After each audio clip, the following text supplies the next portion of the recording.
I got into a fight with parents who never changed their toddlers' diapers. It started at a birthday party. My daughter, Ava, had just turned 3, and we were invited to a small backyard gathering for her daycare friend, Caleb. His parents, Jeremy and Beth, were always a little odd, friendly but scattered. Their house smelled like stale coffee and damp towels, and they had that frazzled energy of people who were constantly 10 minutes behind their own lives. We arrived around 2 p.m., gifts in hand. The yard was a mess of plastic lawn chairs, half-deflated balloons, and a table of lukewarm hot dogs. Caleb ran up to us barefoot, wearing only a superhero t-shirt and a sagging pull-up so soaked it looked like it could fall off at any second. The smell hit me before I even bent down to say hello. Urine, strong and sharp, with something else underneath. Ava flinched and stepped behind my leg. "He's been like that all day," one of the other moms whispered as we stood in line for cupcake. "They don't change him unless it's leaking." I thought maybe it was an exaggeration, until I noticed it wasn't just today. Caleb always smelled sour at drop-off, always had the same irritated rash creeping up his thighs. Beth would rush in,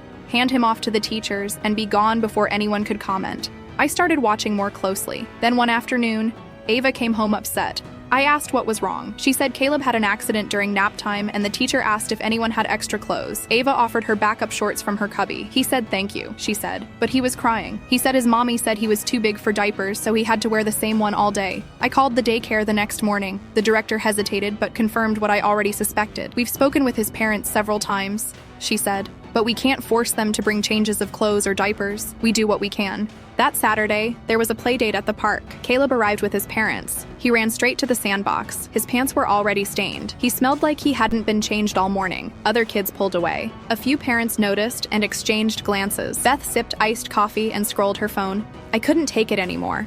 I walked up to them and said, as calmly as I could, "He needs to be changed." Beth didn't even look up. "He's fine," Jeremy added. "He's almost 4.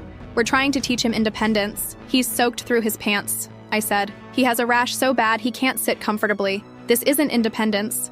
It's neglect." Beth finally looked at me, eyes narrowed. "Are you judging how we parent?" "I'm judging that your child is in pain and you're ignoring it." Jeremy stood up like he wanted to make it physical. "We're doing our best." "No, you're doing what's easiest for you." They packed up and left. Caleb cried, dragged by one arm. Other parents watched, unsure whether to intervene.